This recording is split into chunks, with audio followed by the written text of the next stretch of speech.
பர்திமேயு சுவிசேஷ ஊழியங்கள் வழங்கும் நற்செய்தி நேரம்.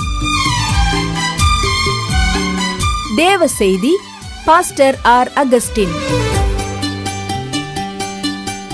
இந்த நாளில் உங்களோடு நான் பேசி வருகிறேன். காயங்கள் ஆற்றுகிற தேவன், ஆரோக்கியம் தருகிற தேவன். எரேமியா 30:17 வாசிக்கிறோம். நான் அவர்களுக்கு ஆரோக்கியத்தை வரப்பண்ணி காயங்களை கட்டுவேன் என்று கர்த்தர் சொல்லுகிறார். எனக்கு அன்பானவர்களே, அநேகர் இந்த நிகழ்ச்சியை பார்க்க உட்கார்ந்திருக்கிற உங்களில் சிலர் கூட ஆரோக்கியத்தை இழந்திருக்கலாம்.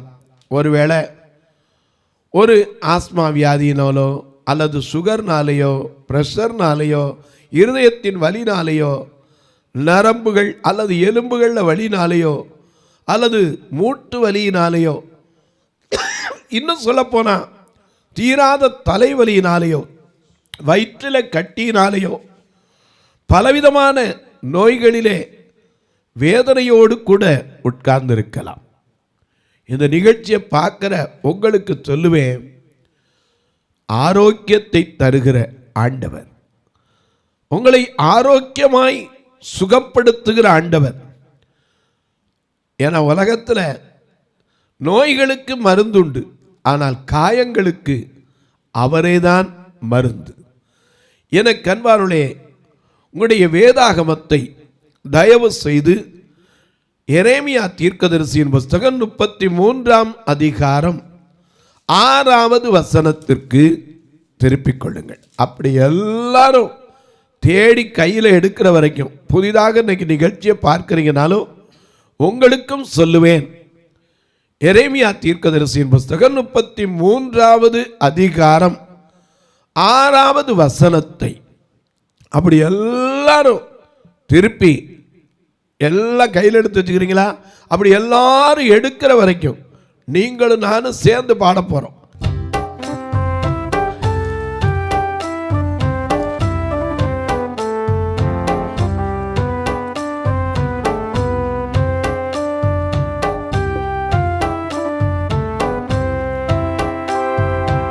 அப்பான்னு எங்க அப்பான்னு ஏசு அப்பான்னு கூப்பிடத்தா ஆசை, உன்னை அப்பான்னு கூப்பிட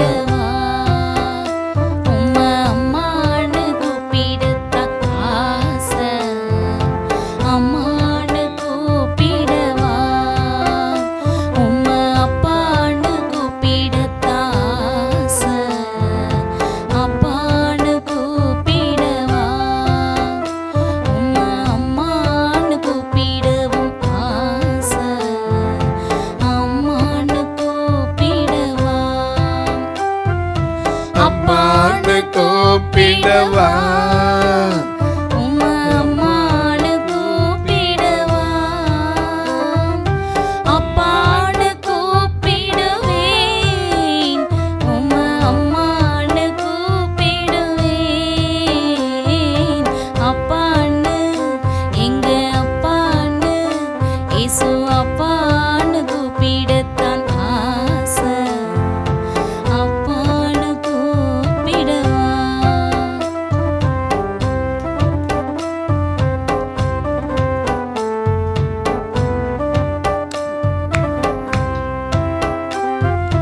கருவலின்னு சுமந்தத பார்த்தா அம்மான்னு சொல்லணும்,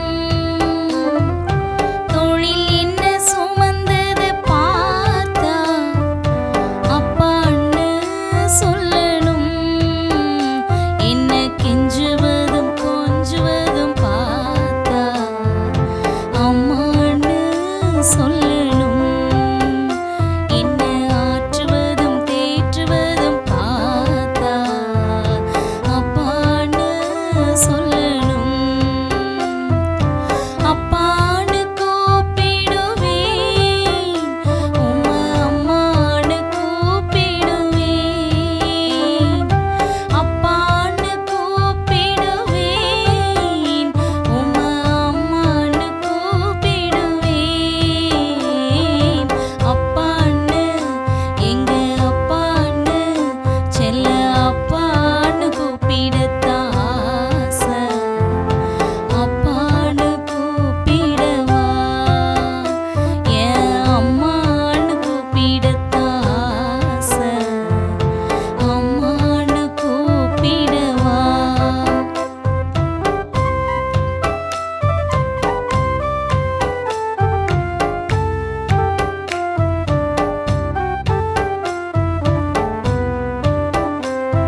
அப்பான்னு ஏசு அப்பான்னு கூப்பிடத்தான் ஆசை.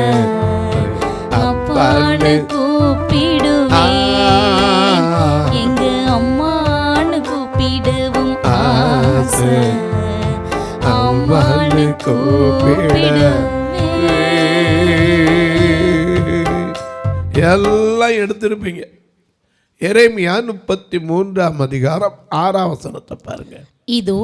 இதோ நான் அவர்களுக்கு காயப்பட்டிருக்கிற உங்களுக்கும் வேதனையை அனுபவிக்கிற உங்களுக்கும் எனக்கு சொல்ற ஒரு வார்த்தை, இதோ நான் அவர்களுக்கு சௌக்கியமும் ஆரோக்கியமும் வரப்பண்ணி. நல்ல கவனிங்க, ஆரோக்கியத்தை மட்டுமல்ல சௌக்கியமும் வர பண்ணுகிற தேவன். ஏன்னா இயேசு கலிலேயா நாடுகளிலே சுற்றி திரிந்த போது சுவிசேஷத்தை, ராஜ்யத்தின் சுவிசேஷத்தை பிரசங்கித்தார். அதுவும் ஓமைகளாக பேசினார். அநேக இடங்களில் ஓமான ஓமயங்களாக, தட் மீன்ஸ் த பேரபிள்ஸ் என்று ஆங்கிலத்தில் சொல்லுகிறோம், ஓமைகளாக ஓமானங்களாக பேசினார். தம்முடைய ராஜ்யத்தை குறித்து பேசினார். ஆனால் அநேக இடங்களிலே சுகப்படுத்தினார். இன்னைக்கு இந்த தொலைக்காட்சி முன்னாடி யார் யாரெல்லாம் உட்கார்ந்து எந்த வியாதிக்கு மருந்தே இல்லை, மாத்திரை தான் கடைசி வரைக்கும், இனிமே மாத்திரை தான் அப்படின்னு உங்களுக்கு மருத்துவர் சொல்லியிருக்கலாம். ஆனால் இயேசு சொல்ல மாட்டார். அல்லேலூயா. ஏன்னா அவர் சொல்லுகிறவர் அல்ல, அவர் எல்லாத்துக்கும் ஒரே டாக்டர். ஏன்னா அவரே சொல்லி போயிட்டார், உன் வியாதியை உன்னிலிருந்து விலக்குவேன், உன் அப்பத்தையும் உன் தண்ணீரையும் ஆசீர்வதிப்பேன். எனக்கு அன்பானவர்களே, வியாதி எந்த வியாதி, இன்னைக்கு நீங்க அரசு மருத்துவமனைக்கோ அல்லது தனியார் மருத்துவமனைக்கோ எதுக்கு வேணாலும் போங்க. போன உடனே ஒரு ஓபி டிக்கெட் எழுதுவாங்க. அதில் என்ன கேட்பாங்க? உங்கள் பேர், அட்ரஸு, வயசு, அதாவது செக்ஸ், மேலா ஃபீமேலா கேட்பாங்க. அது மட்டும் இல்லை, உங்களுக்கு என்ன செய்து அப்படின்னு கேட்பாங்க.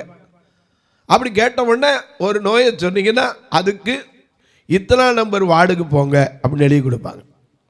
உதாரணமாக இன்னைக்கு உங்களுக்கு ஐயா எனக்கு கண்ணு கொஞ்சம் பிரச்சனை அப்படின்னா ஐ வார்டுக்கு எழுதி கொடுப்பாங்க, ஐ டாக்டருக்கு. கொஞ்சம் தொண்டையில் இருமல் சளியாக இருக்குயா, அடிக்கடி ஸ்னீசிங் இருக்கு அப்படின்னா யார்கிட்ட கொடுப்பாங்க? இஎன்டி ஸ்பெஷலிஸ்ட், காது மூக்கு தொண்டைட்ட. கொஞ்சம் யூரினல் ப்ராப்ளம் இருக்குன்னா நியூராலஜி இல்லையா, அங்கே போயிடணும். இப்படி ஒவ்வொன்றுக்கும் ஒவ்வொரு டாக்டர்கள் இருக்கிறார்கள். ஆனால் இயேசு யாரு?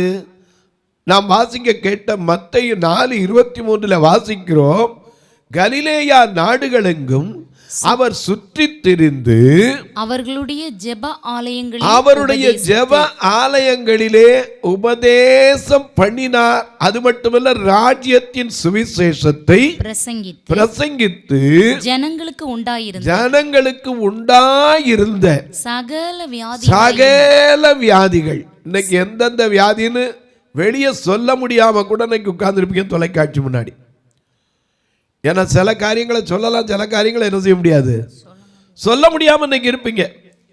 ஒருவேளை டாக்டர்கிட்ட போயிருப்பீங்க, உங்களுக்கு சொல்லியிருப்பாங்க, நான் 40 நாளாச்சு, எனக்கு கொஞ்சம் டைம் தள்ளி போயிருக்கு டாக்டர், என்னன்னு பார்க்க வந்தேன். ஒன்றும் இல்லைம்மா, ஒரு வயிற்றில் ஒரு கட்டி இருக்குன்னு நினைக்கிறேன்னு ஒரு பயத்தை உண்டாக்கிறாங்க. உடனே நீங்கள் அந்த கட்டியை நினச்சிக்கிட்டே என்ன செய்வீங்க? காயப்பட்ட மாதிரி உட்கார்ந்துருப்பீங்க. கவலைப்படாதீங்க, கர்த்தர்ட்ட சொல்லுங்க, அவர்கிட்ட கேளுங்க, விசுவாசத்தோட கேளுங்க. தீராத நோய்களை தீர்க்கிற ஒருவர் இருக்கிறார். தீராத வேதனை தீரும் தேவனை நீ நினைத்தால் அவரால் தீர்க்க முடியாத காரியங்களே கிடையாது இல்லையா?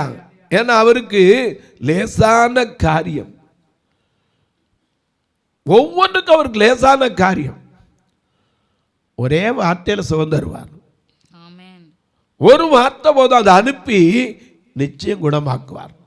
அவர்கிட்ட கொண்டு வந்தது என்னென்ன வியாதிக்காரங்களை கொண்டு வந்தாங்கன்னு எழுதப்படலை. ஏன்னா அங்க எழுதப்பட்டிருக்கு, வார்த்தையை திரும்ப பாருங்க, சகல வியாதிகள் சகல வியாதிகள், சகல நோய்களையும் நீக்கி. ஆமா, ஏன்னா சகல வியாதிகள். இன்னைக்கு எத்தனையோ வியாதி கணக்கு. இன்னைக்கு சிலட்ட கேட்டோம்னா சொல்லுவாங்க, பிரதர் காலு கீழே வச்சாலே ஒரே எரிச்சலா இருக்கு பிரதர், என்னன்னு தெரியல, அப்படி காந்தல் இருக்கும்பாங்க. சில சொல்லுவாங்க தரையில காலை வச்சாலும் உணர்ச்சியே தெரியலங்க, பிளட் சர்க்குலேஷன்ல என்னன்னு தெரியலம்பாங்க. இன்னும் ஒரு சொல்லுவோம், படி ஏற இறங்க கூட முடியல பிரதர், எனக்கு மூட்டு வலியும்பாங்க. இன்னொரு சிலர் சொல்லலாம், வயிற்றுக்குள்ள என்னன்னே தெரியாது, என்ன சாப்பிட்டாலும் வாமிட் ஆயிருது பிரதர். இன்னைக்கு எத்தனை நோய் உண்டு, எண்ணி முடியுமா? ஆனால் அந்தந்த நோய்க்கு எவ்வளவோ மருத்துவர்கிட்ட போய் கடைசியில் முடிவுக்கு வந்துடும், இதுக்கு மாத்திரை தான் போட்டுக்கிட்டே இருக்கணும், இதுக்கு வேறு வழியே கிடையாது. உடனே சொல்லுவோம், ஆமாம் இப்படி இருக்கிற வரைக்கும் என்னத்தையோ போடுவோம் அப்படின்னு நினைக்காதீங்க. ஒருவர் இருக்கிறார், நோய்களெல்லாம் நீக்குவார், நொடிப்பொழுதிலே சுகம் தருகிற தேவன். அவரை நோக்கி நீங்களும் கூட்டு பாருங்களேன், நிச்சயமா அவர் என்ன செய்வார், நோய்களெல்லாம் நீக்கிடுவார். நோய்களெல்லாம் நீக்கிடுவார், நொடி பொழுதில் சுகம் தருவார். நோய்களெல்லாம் நீக்கிடுவார், நொடி பொழுதில் சுகம் தருவார். பேய்கள் எல்லாம் நடுநடுங்கும் பெரியவர் திருமுன்னே, இந்த பேய்கள் எல்லாம் நடுநடுங்கும் பெரியவர் திருமுன்னே. கொண்டாடுவோம் கொண்டாடுவோம் கொண்டாடுவோம் கொண்டாடுவோம், கவலைகள் மறந்து நாம் பாடுவோம், கவலைகள் மறந்து நாம் பாடுவோம். இயேசு ராஜா வந்திருக்கிறார், எல்லோரும் கொண்டாடுவோம், கைதட்டி நாம் பாடுவோம்.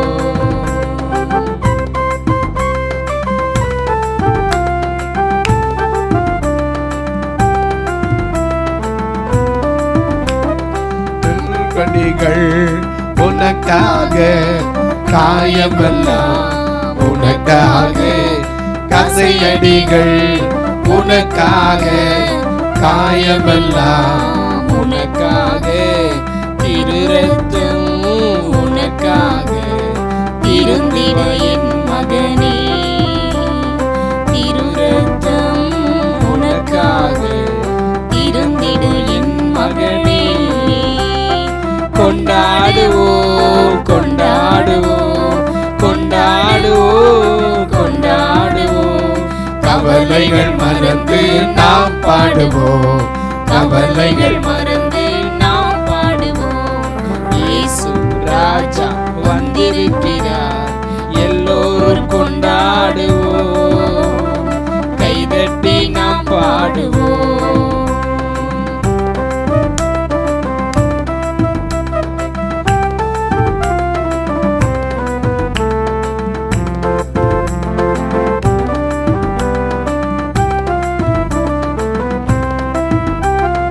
கண்ணீரெல்லாம் துடைத்திடுவார், கரம் பிடித்து நடத்திடுவார். கண்ணீரெல்லாம் துடைத்திடுவார், கரம் பிடித்து நடத்திடுவார். எண்ணமெல்லாம் ஏக்கமெல்லாம் இன்றே நிறைவேற்றுவார், என் எண்ணமெல்லாம் ஏக்கமெல்லாம் இன்றே நிறைவேற்றுவார். கொண்டாடுவோம் கொண்டாடுவோம் கொண்டாடுவோம் கொண்டாடுவோம், கவலைகள் மறந்து நாம் பாடுவோம், கவலைகள் மறந்து நாம் பாடுவோம். இயேசு ராஜா வந்திருக்கிறார், எல்லோரும் கொண்டாடுவோம், கைதட்டி நாம் பாடுவோம், கைதட்டி நாம் பாடுவோம், கைதட்டி நாம் பாடுவோம். ஐயா, கண்ணீரை துடைக்கிற தேவன், கவலைகளை மறக்கச் செய்கிற தேவன், சகல வியாதிகளையும் சகல நோய்களையும் இன்னைக்கு நோய்களை எண்ணி ஆஸ்பத்திரியோட போய் கலக்கு எத்தனை விதமான நோய் இருக்கு தெரியாது. மூலம்னு போனீங்கன்னா எத்தனை மூலம் இருக்கு? ரண மூலம், ரத்த மூலம், நறுக்கு மூலம். இந்த வேதனை யார்கிட்ட போய் சொல்ல முடியும்? இதை போய் நீங்கள் சொல்லலாம். சிலர் சொல்கிறதுக்கே சங்கடப்படுற காரியமெல்லாம் இருக்கத்தான் செய்யுது. இன்னைக்கு ஒரு பெண்ணுக்கு ப்ளீடிங் போயிட்டே இருக்குன்னு வச்சுக்க, யார்கிட்ட போய் சொல்லி அந்த வேதனை எப்படி சொல்ல முடியும்? எனக்கு அன்பானவர்களே, எல்லா நோய்களுக்கும் ஒரே டாக்டர். அவர் என்ன சொல்றாரு? நான் அவர்களுக்கு யார் யாரெல்லாம் இந்த தொலைக்காட்சி முன்னாடி என்னென்ன நோயின் பிரச்சனையோடு யார்கிட்டையும் சொல்ல முடியாம மனதில் புழுங்கி போய் சில நேரம் ஒன்று இல்லை 2 தடவை அபாஷனாகி, ஐயோ நான் எப்படி வெட்கத்தை விட்டு சொல்றது அப்படின்னு மனதிலே காயத்தோடு அமர்ந்திருக்கிற உங்களுக்குத்தான் ஆண்டவர் சொல்லுகிறார், எனக்கு அன்பானவர்களே, நான் அவர்களுக்கு சௌக்கியம் மட்டுமல்ல ஆரோக்கியமும் வரப்பண்ணி அவர்களை குணமாக்கி. ஹல்லேலூயா. குணமாக்குகிற தேவன். ஏன்னா நானே உன் பரிகாரியாகிய கர்த்தர். ஆமா, அவர் உன்னை குணமாக்குகிற தேவன். டாக்டர் கொடுக்கிற சுகம் டெம்பரவரி ரிலீஃப். நான் அதுக்காக மருத்துவரை தப்பா சொல்லலை. அவங்க படித்த அந்த கல்விக்கு தக்க அவங்க சில மருந்துகளை மாற்றி கூட எழுதி கொடுப்பாங்க. அப்பப்போ சுகம் கிடைக்கும்.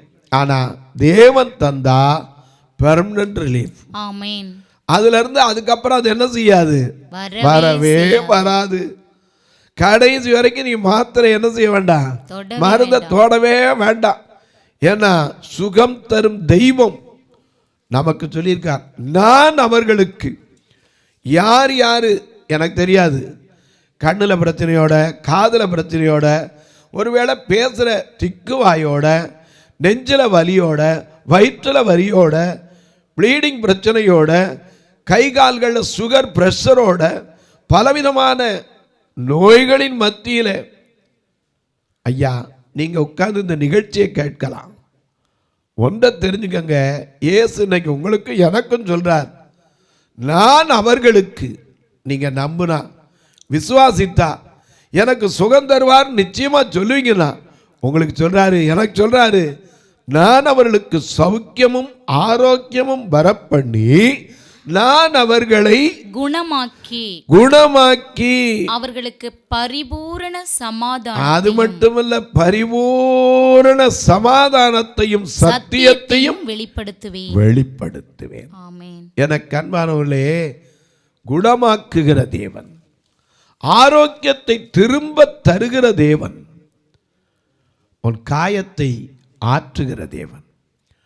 அநேக நேரங்களில் வியாதியினால இன்னைக்கு அநேக மன சஞ்சலத்தோட மனதில் யார்கிட்ட சொல்லி என்ன பிரயோஜனம், இந்த வேதனைக்கு இனிமே மருந்தே இல்லை அப்படின்னு சொல்லி முடிவுக்கு வந்து சிலர் தவறான காரியத்தை கூட செஞ்சுறீங்க. ஏதாவது ஒன்று சாப்பிட்டு என்னையே அழித்து கொண்டால் என்ன அப்படி நினைக்கிறீங்க. தப்பு. ஒரு நாளும் நம்ம அழித்து கொள்கிற அதிகாரம் நமக்கு என்ன செய்யாது? கிடையவே கிடையாது. அதுக்கு அந்த பூமியில் உங்களை என்னையும் படைச்சார். நீ நான் எப்படி இருக்கணும், தேவனுடைய விருப்பம் என்ன? யோவானுக்கு எழுதும்போது சொல்லுகிறார், பிரியமானவனே, உன் ஆத்துமா வாழ்கிறது போல நீ எல்லாவற்றிலும் வாழ்ந்து சுகமா இருக்கணும். உன் சுக வாழ்வு துளிர்க்கணும். அதுதான் அவருடைய விருப்பம். சுகமா இரு மகனே, தேவனுடைய விருப்பம் அதுதான். அதனாலதான் சொல்றாரு, நான் அவர்களுக்கு ஆரோக்கியத்தை வரப்பண்ணி சௌக்கியமும் வரப்பண்ணி அவர்களை குணமாக்கி பரிபூரண சமாதானத்தையும் சத்தியத்தையும் வெளிப்படுத்துவேன். மறந்துடாதீங்க. ஒருவேளை இன்னைக்கு அநேகர் கேட்கலாம், நோய் பரவாயில்ல பிரதர், காயத்தை ஆற்றுறதுக்கு மருந்து இருக்கா? நிச்சயமா. இயேசு எப்படிப்பட்டவரா? ஒரு வசனத்தை வாசிக்கலாமா? ஏசாயா 30:26 வாசிக்க கேட்போம். கர்த்தர் தமது ஜனத்தின், யார? தமது ஜனம். தமது ஜனம்னா யாரு? அவரை ஏற்றுக்கொண்டு அவரை ஏற்றுக்கொண்டவர்கள் எத்தனை பேரோ அத்தனை பேர் அவருடைய பிள்ளைகள். இந்த ஜனத்தை எனக்கென்று ஏற்படுத்தினேன், இவர்கள் என் துதியை சொல்லி வருவார்கள். அந்த ஜனம் என் ஜனம் என்று சொல்றாரே, ஏற்படுத்தின அந்த ஜனத்தை பார்த்து தான் பேசுறார். வாசிங்க திரும்ப. கர்த்தர் தமது ஜனத்தின் முறிவை கட்டி, ஒருவேளை எலும்பு முறிவினால படுத்த படுக்கையில் இருக்கலாம். போய் ஐயா மாவு கட்டிட்டு வந்தேன் பிரதர், ஒண்ணுமே செய்ய முடியல, நான் தனிமையா இருக்கேன். நேற்று கூட ஒரு அம்மா ஃபோன் பண்ணாங்க, பிரதர் கீழே விழுந்து எலும்பு முறிஞ்சு போய் அப்படியே மாவு கட்டு போட்டிருக்காங்க, யாரும் என் கூட இல்லை பிரதர், ஓட்டு வைக்கல படுத்துக்கிட்டு ஐயோ நான் கண்ணீர் வடிக்கிறேன், என் காயத்தை யார் ஆற்றுவா? நான் கேட்டேன் எப்படிமா விழுந்தீங்க? வயசான காலையா, யாரும் கையை பிடிக்க ஆள் இல்லை, நான் கொஞ்சம் செவர இல்லாத இடத்துல நடந்துட்டேன், கீழே விழுந்துட்டேன். நாங்கள் எனக்கு அன்பானவர்களே, தாங்குகிற தேவன். தொலைக்காட்சியிலே கேட்கிற என் அன்பு மக்களே, இந்த நிகழ்ச்சியை பார்க்கிற நீங்க எப்பேற்பட்ட நோயோட உட்கார்ந்து இருக்கலாம். ஏன்னா நோயின் கொடுமை எனக்கு தெரியும். எப்படின்னு கேட்பீங்க, நான் 2 வயசுல கண்ணு போனதுனால இன்னைக்கு வரைக்கும் 63 வருடம் 64 வருடம் பார்வை இழந்து உட்கார்ந்து இருக்கனால ஒவ்வொரு நிமிஷமும் வேதனை. நான் என்ன தெரியும், பிறருடைய உதவி இல்லாமல் போனால் என்ன கஷ்டம் எல்லாம் தெரியும். ஏன்னா நான் கடந்து வந்த பாதையும் சின்ன பிள்ளையிலேருந்து அநேக நேரம் இதனால் காயப்பட்ட அனுபவங்களும் எனக்கு உண்டு. ஏன்னா எவ்வளவுதான் பேசினாலும் பிரசங்கம் பண்ணாலும் இன்னைக்கு கிராமங்களில் போகும்போது ஐயா இவர் போகிறாரு அவர் போகிறாரு பேரை சொல்ல மாட்டாங்க, இந்த குருடாளு போகிறான் அப்படிமா. இந்த வார்த்தை காயப்படுத்தும். ஆனால் என் காயத்தை கட்டுகிற ஒருவர் இருக்கிறார், அவர் உங்களுக்கும் காயம் கட்டுவார். முறிவை கட்டி. ஏன்னா அந்த வசனத்தை முழுசா வாசிச்சு முடிங்க, ஏன்னா நேரம் ஆயிடுச்சு. கர்த்தர் தமது ஜனத்தின் முறிவை கட்டி அதன் அடிக்காயங்களை குணமாக்கும் நாளிலே சந்திரனுடைய வெளிச்சம் சூரியனை வெளிச்சத்தை போலவும் சூரியனுடைய வெளிச்சம் ஏழத்தனையாய் பகலின் வெளிச்சத்தை போலவும் இருக்கும். நிச்சயமா உங்களுக்கு ஒரு எதிர்காலம் இருக்கு, சோர்ந்து போயிடாதீங்க. உங்கள் காயத்தை கட்ட ஒருவர் இருக்கிறார். இந்த நிகழ்ச்சியை பார்க்கிற நீங்க தயவு செய்து பார்க்கிறதோட நிற்காம ஒரு வார்த்தை இதுக்காக ஜெபம் பண்ணுங்க. எதுக்கு ஐயா இந்த நிகழ்ச்சி வரணும்னா, தினந்தோறும் 4000 ரூபா தொலைக்காட்சிக்கு கட்டணும். அதுபோக ரெக்கார்டிங் இருக்கு, மற்ற காரியங்கள் இருக்கு. அது மட்டுமல்ல, எங்களுடைய சபை பார்த்தீங்கன்னா 2 கண்ணும் தெரியாத மக்கள் ஆங்காங்கே சாலைகளிலும் வீதிகளிலும் தெருக்களிலும் நின்று நல்ல வேலை இல்லாமல் இன்னைக்கு அநேகர் ஒரு 10% கூட வேலை இருப்பாங்களான்னு எனக்கு தெரியல. அநேகர் வேலை இல்லாத தான் இருக்காங்க. ஆனால் இவர்களும் ரட்சிக்கப்பட வேண்டும். சொந்தக்காரன் கை வச்சுக்கிற மாட்டேன்னா எல்லாம் கையை விட்டு போயிடுறாங்க. ஆங்காங்கே நிற்கிற மக்கள், அவர்களுக்காகவே இதை பர்த்திமேயு ஜெப வீடு, பர்த்திமேயு ஆலயம் என்றே வைத்தோம். நீங்களும் வரலாம், வந்து பார்க்கலாம். கர்த்தர் ஏவினால் கட்டாயம் அல்ல, விசனமாய் அல்ல, உதவலாம். எப்படி? எதுக்காக? கட்டுமான பணிக்கா, அல்லது வாரந்தோறும் ஒரு வேன் எடுத்து கூட்டிகிட்டு வரமே. திருநெல்வேலி ஆலயத்தெல்லாம் வாரம் 4000 ரூபா வேனுக்கு மட்டும். ஒருவேளை அப்படி பார்வையற்ற மக்களை கொண்டு வந்து விடுறதுக்கா, அல்லது அன்னைக்கு உணவு கொடுக்கறதுக்கா, அல்லது சிலருக்கு ஊன்றுகோல் கொடுக்க உதவுவதற்கா, அல்லது என கண்மானுளே உள்ளே தங்கி இருக்கிறாங்களே அவர்களுக்கு இன்னும் 1-2 அறை கட்டப்படுவதற்கா கர்த்தர் ஏவினால் நீங்களும் எதற்கென்று தாங்கலாம். மதுரையிலெல்லாம் மேலே இருக்கிற ஓடு மாற்ற முடியாமல் இன்னும் அதில் தங்க வைத்திருந்த பெண்களை கூட இப்போ வைக்க முடியலை. வயதானவங்க வந்தால் கூட இல்லைம்மா வசதி இல்லை உட்கார வைக்க முடியலன்னு சொல்ல வேண்டியிருக்கு. கர்த்தர் ஏவினால் நீங்களே எப்படி தொடர்பு கொள்ள? 2 நம்பர் வந்துக்கிட்டே இருக்கும், ஜிபே ஃபோன்பே. அது மட்டும் இல்லை, ஐயா நான் இது வழியாக உதவினாலும் எனக்கு ஒரு பில்லு வைக்கணும், அப்போ தான் எங்களுக்கு இதை செய்ய முடியும், செய்யணும்னு ஆசை இருக்குது, ஆனால் பில்லு வைக்கணுமே அப்படிம்பீங்க. அப்படி வைக்கிறதா இருந்தால் 8438852500 உங்கள் கூகுளில் அடித்து பாருங்கள். பர்த்திமேயு பார்வையற்றோர் சேரிட்டபிள் ட்ரஸ்ட்டுன்னு வரும். சுவிசேஷ ஊழியத்துக்கு தான் நான் கொடுக்கணும், எனக்கு பில்லெல்லாம் வேண்டியதில்லை, சுவிசேஷத்துக்காக பாரப்படுறேன், அதற்கு தான் ஏவப்படுறேன்னா 9442559772 இந்த நம்பர் வருது. இதில் பார்த்தீங்கன்னா ஃபோன்பேல Bartimaeus gospel ministry for blind foundation வரும். நீங்கள் தொடர்பு கொள்ளலாம். உங்கள் ஜெபக்காரியம் எது இருந்தாலும் தாராளமாக சொல்லலாம். காலை 10 மணிக்கு மேலே. இப்போ உங்களுக்காக ஜெபிக்கட்டுமா? நல்ல பிதாவே, நன்றியோடு துதிக்கிறோம் சுவாமி. என் ஜனத்தின் முறிவை கட்டுவேன் என்று சொன்னீரே, அடிக்காயங்களை ஆற்றுவேன் என்று சொன்னீரே, நான் அவர்களுக்கு சௌக்கியமும் ஆரோக்கியமும் வரப்பண்ணுவேன் என்று சொன்னீரே. ஒவ்வொருவருக்கும் வரப்பண்ணுங்க. யார் யார் இந்த தொலைக்காட்சி முன்னாடி உட்கார்ந்து கண்ணீரோடு, கவலையோடு, வேதனையோடு, மனபாரத்தோடு இருக்கிறார்களோ ஒவ்வொருவருடைய கண்ணீரை துடைத்தள்ளும். இந்த ஊழியத்தை தாங்குகிற, ஜெபிக்கிற, கொடுக்கிற எல்லா மக்களையும் ஆசீர்வதி. இயேசுவின் நாமத்தில் பிதாவே, ஆமென். சபை ஆராதனை ஞாயிறு காலை 10 மணி முதல் 12 மணி வரை. இடம் பர்திமேயு சுவிசேஷ ஆலயம், அன்னை சத்யா நகர், இளமனூர் அஞ்சல், சக்கிமங்கலம் வழி, மதுரை மாவட்டம். பின்கோட் 625201 மற்றும் பர்திமேயு சுவிசேஷ ஜெப வீடு, flat number 107, Eden garden, Muthur, Tirunelveli. Pincode 627011. சிறப்பு உபவாச கூட்டம் ஒவ்வொரு மாதமும் 2வது சனிக்கிழமை காலை 10 மணி முதல் 1 மணி வரை நாகர்கோவில் YMCA ஹாலில் வைத்து நடைபெறுகிறது. மற்றும் ஒவ்வொரு மாதமும் 4வது சனிக்கிழமை காலை 10 மணி முதல் 1 மணி வரை திருநெல்வேலி புதிய பேருந்து நிலையம் அருகில் உள்ள கிரேஸ் ஹாலில் வைத்து நடைபெறுகிறது. எங்கள் எல்லா ஆராதனைகளிலும் கலந்து கொண்டு தேவனை மகிமைப்படுத்த அன்பாய் அழைக்கிறோம்.